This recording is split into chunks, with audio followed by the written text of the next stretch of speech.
Sir ನಮಸ್ತೆ. ನಮಸ್ತೆ sir. Sir ತಮ್ಮ ಹೆಸರು? ನಾಗರಾಜ್ ಅಂತ ಸರ್. ಯಾವ ಊರು ಸರ್ ತಮ್ಮ ಪರಿಚಯ? ಚಿಕ್ಕನಾಯಕನಹಳ್ಳಿ ಹತ್ರ ಕಂದಿಕೆರೆ. ಚಿಕ್ಕನಾಯಕನಹಳ್ಳಿ ಹತ್ರ ಕಂದಿಕೆರೆ. ಕಂದಿಕೆರೆ. ಮೂರು ದಿವಸದ ಮುಂಚೆ ನೀವೇನೋ ಫೋನ್ ಮಾಡಿದ್ರಿ? ಹಾಂ, ನಾನೇ ಸರ್. ಓಕೆ ಹಾಂ, ಸರಿ ಸರ್. ಓಕೆ, ಈಗ ಬಂದಿದ್ವಿ ವಿಶೇಷ ಸರ್. ಇಲ್ಲಿ ನಮ್ಮ ವನ್ನತಿ ಅಗ್ರಿ ಮಾಡಿ ದಾಬಸ್ಪೇಟೆಗೆ ಬಂದಿದ್ದೀರಾ ಟ್ರಕ್ಸ್ಟಾರ್ ಶೋರೂಮ್ಗೆ? ಸರ್ ನಾನು ಫೋರ್ಸ್ ಇತ್ತು ನನ್ನ ಹತ್ರ ಮೊದಲು. ಓಕೆ. ಫೋರ್ಸು ನನಗೆ ಅದು ಕಂಪ್ನಿ ನಿಲ್ಲಿಸಿದ ಮೇಲೆ ನನಗೆ ಯಾಕೋ ಸೆಟ್ ಆಗಲಿಲ್ಲ. ಓಕೆ. ಸ್ಪೇರ್ ಪಾರ್ಟ್ಸ್ಗೆಲ್ಲ ಇದು ಮಾಡೋರು, ಆಮೇಲೆ ರೆಡಿ ಮಾಡೋಕ್ಕೆ ಹೇಳಿದ್ರೆ ಒಂದು 6-15 ಅನ್ನೋರು ಎಲ್ಲ ಪೇಚಾಡಿ. ಈಗ ನಾನು ಮಾಮೂಲಿ ಇದನ್ನು ಹೊಡೆಯೋದು, ಬಾಡಿಗೆ ಹೊಡೆಯೋದು ಗಾಡಿ. ಹಂಗಾಗಿ ನನಗೆ ತಡೆಯುತ್ತೆ ಅನ್ನೋದು ನನಗೆ ನಂಬಿಕೆ ಬರಲಿಲ್ಲ ಅಲ್ಲಿ. ಯಾಕೆಂದರೆ 3 ವರ್ಷ ಆಯ್ತು ಗಾಡಿ ತಗೊಂಡು ನಾವು ಅದನ್ನ. ಹಂಗಾಗಿ ಜಾಸ್ತಿ ಹೊಡೆದ್ಬಿಟ್ಟಿದ್ದು ರೋಟ್ರಿ ಎಲ್ಲ.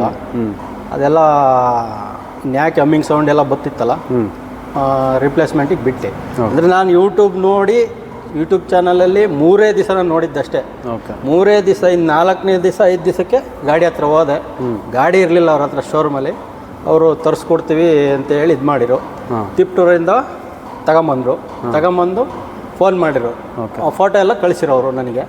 ಮತ್ತು ಅವತ್ತು ಮಾರನೇ ದಿವಸಲೇ ನನ್ನ ಗಾಡಿ ತಗೊಂಬಂದು ಬಿಟ್ಟು, ನಾನೇನು ಗಾಡಿ ಹೆಂಗೈತೆ ಅಂತಲೂ ನೋಡಿಲ್ಲ, ಏನಿಲ್ಲ.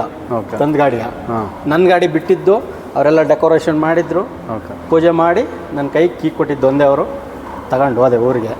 ಮೊನ್ನೆ ಒಂದು ಸ್ವಲ್ಪ ಕ್ಲಚ್ ಪ್ಲೇಟ್ ಏನೋ ಪ್ರಾಬ್ಲಮ್ ಇತ್ತು, ಅದೆಲ್ಲ ಸಾಲ್ವ್ ಮಾಡಿಕೊಟ್ರು. ಸರ್ ಹೊಸ ಗಾಡಿ ಮೇಲೆ ಸ್ವಲ್ಪ ಅಡ್ಜಸ್ಟ್ಮೆಂಟ್ ಎಲ್ಲ ಇತ್ತು, ಸರಿಯಾಗಿ ಅಡ್ಜಸ್ಟ್ಮೆಂಟ್ ಇದೆಲ್ಲ ಇದ್ದೇ ಇರುತ್ತೆ. ಮಾಡಿಕೊಟ್ರಲ್ಲ? ಹಾಂ, ಮಾಡಿಕೊಟ್ರು. ಈಗ ಸ್ಯಾಟಿಸ್ಫ್ಯಾಕ್ಷನ್ ಅಲ್ಲಿ ಈಗ ಸೂಪರ್ ಐತೆ. ಓಕೆ.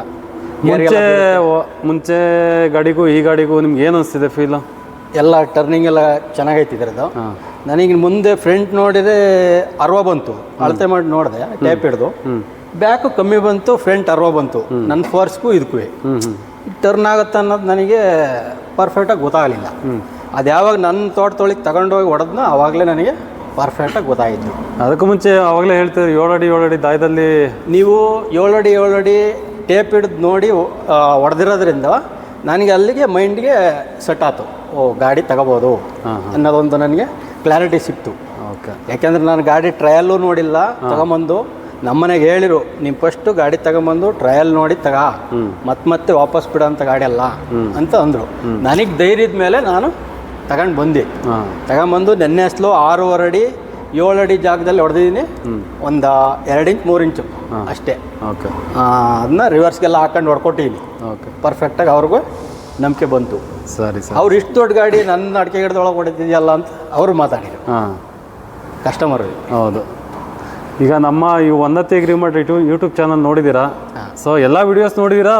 ಸ್ಪೆಸಿಫಿಕ್ ಆಗಿ ನಾನು ಪ್ರತಿಯೊಂದು ಫರ್ಗುಸನ್ಗೆ ಹೋದೆ ಶೋರೂಮ್ಗೆ, ಮಹೇಂದ್ರ ಶೋರೂಮ್ಗೆ ಹೋದೆ, ಆಮೇಲೆ ಇನ್ನೊಂದು ಸೋನಾಲಿಕಾ ಶೋರೂಮ್ನವರು ನಮ್ಮೂರಿನವರೇ ಅವರು ಏಜೆಂಟ್ರು. ಅವರು ನನಗೆ ಫಕತ್ ಫೋರ್ಸ್ ಮಾಡಿರು, ಇನ್ನು 32 HP ಆಗತ್ತೆ ಅಂತ. ನನಗೆ ಯಾಕೋ ಅನುಮಾನ ಬಂತದು. ಟೇಪ್ ಹಿಡಿದು ಅಳತೆ ಮಾಡಿದೆ, 5 ಅಡಿ ಬಂತು. 5 ಅಡಿಗೆ ನನಗೆ ಸೆಟ್ ಆಗಲ್ಲ ಅನ್ನೋದು ಗೊತ್ತಾಯ್ತು. ಯಾಕೆಂದರೆ 4.5 ಅಡಿ ಗಾಡಿ ಇದ್ದಾಗ 5 ಅಡಿ ಗಿಡ ಇಕ್ಕಿರ್ತಾರೆ 6 ಅಡಿಗೆ ಅಂತಂದರೆ ಗಿಡ ದಪ್ಪ ಆದಂಗೆ ಅಳತೆ ಕಮ್ಮಿ ಆಗುತ್ತೆ. ನನ್ನ ಗಾಡಿ ಹೋಗಲ್ಲ. ನನ್ನ ಕಸ್ಟಮರು ಬರೀ ಅಂಥವೇ ಇರೋದು. 5 ಅಡಿ ದಾಯ್ದಾವಿದ್ದಾವೆ, ಎಂಟ್ರೆನ್ಸಲ್ಲೆಲ್ಲ ತಿರ್ಗಕ್ಕೆ ಜಾಗ ಐತೆ. ಹಂಗೋಸ್ಕರ ನಾನೇನು ಮಾಡಿದೆ, ಇದನ್ನು ಹೋಗಿ ಅಳತೆ ಮಾಡಿ ನೋಡಿದಾಗ ಪರ್ಫೆಕ್ಟಾಗಿ ಗೊತ್ತಾಯ್ತು. Okay sir. ಹೋಗ್ತಿದೆ ಎಲ್ಲ ಗಾಡೀಲಿ ಏನೇನು ಯೂಸೇಜ್ ಮಾಡಿದ್ದೀರಾ ಈಗ? ನಾನು ಇನ್ನೂ ಏನು ಯೂಸೇ ಮಾಡಿಲ್ಲ ಸರ್. ನೇಗ್ಲೊಂದು ಕಲ್ಟಿವೇಟ್ರ್ ಒಂದು ಹೊಡೆದೀನಿ ಅಷ್ಟೇ. ಕಲ್ಟಿವೇಟ್ರ್ ಒಂದು ಹೊಡೆದು ಇನ್ನೇನೆಲ್ಲ ರೆಡಿ ಐತೆ ನನ್ನ ಹತ್ರ ಇಂಪ್ಲಿಮೆಂಟ್ಸ್ಗಳು. ಓಕೆ. ನಾನು ಹೊಡೆದೇ ಹೊಡಿತೀನಿ. ನನಗೆ ಅದು ನಂಬಿಕೆ ಬಂತು. Thank you so much sir. Okay sir.